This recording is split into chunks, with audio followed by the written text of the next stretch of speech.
সমস্ত মায়েরা solid introduce করাচ্ছ বেবিলের ওয়েনিংয়ের মাধ্যমে, অথবা যে সমস্ত বাচ্চারা স্কুল গোয়িং, তাছাড়া ইভিনিং স্ন্যাক্সের জন্য আজকের এই রেসিপিটা কিন্তু একদম আইডিয়াল।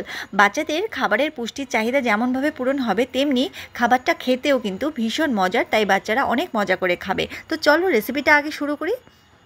আজকের এই মজাদার রেসিপিটা তৈরি করার জন্য প্রথমেই আমি একটা বলে নিয়ে নিচ্ছি 2 টেবিল স্পুন সুজি।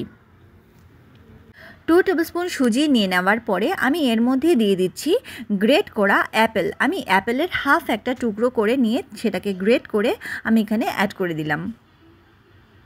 অ্যাপেল অ্যাড করার পরে আমি এখানে দিয়ে দিচ্ছি 1 চামচ রাগি ফ্লাওয়ার। আমি এই রাগি ফ্লাওয়ারটা বাড়িতে প্রিপেয়ার করেছি হোল রাগি থেকে, সেটাও তোমরা করে নিতে পারো। আর তাছাড়া তোমরা কিন্তু বাজার থেকে কিনে রাগিও ইউজ করতে পারো। তারপর আমি এখানে একটু কাউ মিল্ক অ্যাড করেছি। তো অবশ্যই তোমরা যদি 1 বছরের নিচে বেবিদের জন্য করো, তাহলে এক্ষেত্রে এখানে দই ইউজ করতে পারো, অথবা তোমরা চাইলে এখানে জল দিয়েও কিন্তু এই প্রিপারেশনটা করতে পারো। কারণ গরুর দুধ কিন্তু 1 বছরের নিচে বাচ্চাদের জন্য একেবারেই রেকমেন্ডেড নয়। তো এখানে দেখতে পাচ্ছ সব কিছু কিন্তু আস্তে আস্তে আমি মিক্স করে নিয়েছি খুব ভালো করে। আর শুরুর দিকে মিল্কটা কিন্তু একদম আস্তে আস্তে দিতে হবে, দিয়ে ভালো করে মিক্স করতে হবে, কারণ বেশি পরিমাণে মিল্ক পড়ে গেলে কিন্তু সেটা রানি হয়ে যাওয়ার একটা সম্ভাবনা থাকবে, এবং সেক্ষেত্রে কিন্তু আমাদের প্রিপারেশনটা ভালো হবে না। তো এখানে দেখতেই পাচ্ছ থিকনেসটা আমি কীরকম রেখেছি। তো ওইরকম রেখে তারপরে আমি এটা 5 মিনিটের জন্য ঢেকে দিলাম। 5 মিনিটের মধ্যে সুজিটাও কিন্তু খুব ভালো রকম ফুলে যাবে, আর তাছাড়া অন্যান্য ইনগ্রেডিয়েন্টসগুলো কিন্তু মিশে একটা খুব দারুণ কনসিস্টেন্সি চলে আসবে। তো দেখো এটা কিন্তু খুব রানিও নয়, আবার খুব থিকও নয়, এরকমই কনসিস্টেন্সি কিন্তু আমাদেরকে রাখতে হবে। তারপর দেখো এখানে একটা প্যান ভালো করে গরম করে নিলাম, এবং তার মধ্যে আমি ঘি ব্রাশ করে নিচ্ছি, তবে হিটটাকে অবশ্যই মিডিয়াম লোতে রাখতে হবে। আমি আজকের প্রিপারেশনটা তোমাদের ঘি ব্রাশ করেই দেখাচ্ছি, তোমরা চাইলে কিন্তু বাটারও ব্রাশ করতে পারো, সেটা পুরোপুরি তোমাদের ইচ্ছা। আর হ্যাঁ, আরেকটা কথা, তোমরা যখন মিক্সচারটা তৈরি করছো তাতে 1 পিঞ্চ মতো দারচিনির গুঁড়োও কিন্তু অ্যাড করতে পারো চাইলে, তাতে কিন্তু ফ্লেভারটাও অনেকটা ভালো আসে। তারপর একটা স্পুনের সাহায্যে অল্প অল্প করে নিয়ে আমি ছোট ছোট প্যানকেকের আকারে প্যানের মধ্যে ছড়িয়ে দিচ্ছি। তোমরা চাইলে তোমাদের পছন্দ মতো ছোটো বড়ো শেপ কিন্তু করতে পারো। এই সময় হিটটাকে কিন্তু অবশ্যই মিডিয়াম লোতে রেখে প্যানকেকগুলোকে কুক করতে হবে, নইলে কিন্তু ভেতর থেকে ভালো করে কুক হবে না। এই ধরনের প্যানকেকগুলো তোমরা কিন্তু ছোট বাচ্চাদেরকে, মানে যে সমস্ত বাচ্চারা সলিড শুরু করেছে বা বেবিলেড ওয়েনিংয়ের মাধ্যমে তোমরা চাইছো বাচ্চাদের একটা সুন্দর ফুড হ্যাবিট তৈরি করতে, তাদেরকেও কিন্তু তোমরা এই ধরনের প্যানকেক প্রিপেয়ার করে দিতে পারো।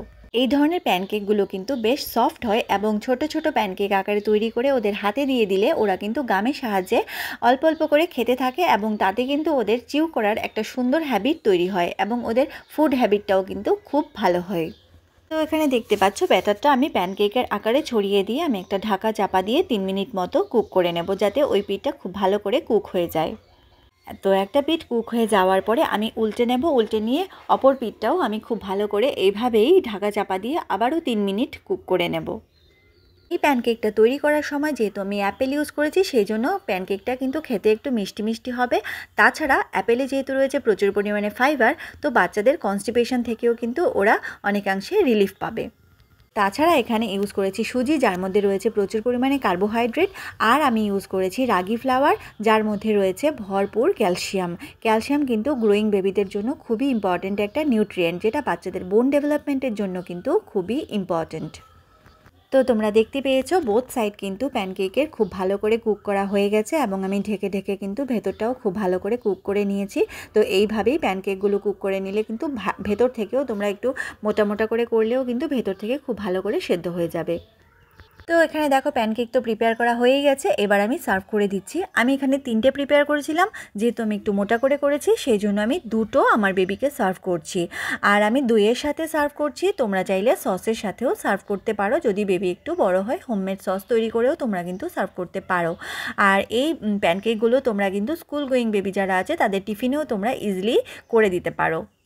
একদম ছোটো বেবিদের ক্ষেত্রে হাতে ধরিয়ে দিলে ওরা টুকটুক করে এমনিই খেয়ে নেবে, বা ছোটো ছোটো টুকরো করে দিলেও ওরা এমনি মজা করে খেয়ে নেবে। তো কেমন লাগলো রেসিপিটা অবশ্যই কিন্তু তোমরা জানাবে, আর যদি ভালো লেগে থাকে লাইক কমেন্ট শেয়ার করে দেবে। আর আমার চ্যানেলে নতুন হলে চ্যানেলটিকে সাবস্ক্রাইব করতে কিন্তু একদম ভুলো না। দেখা হচ্ছে নেক্সট ভিডিওতে, ততক্ষণ ভালো থেকো, সুস্থ থেকো, টাটা।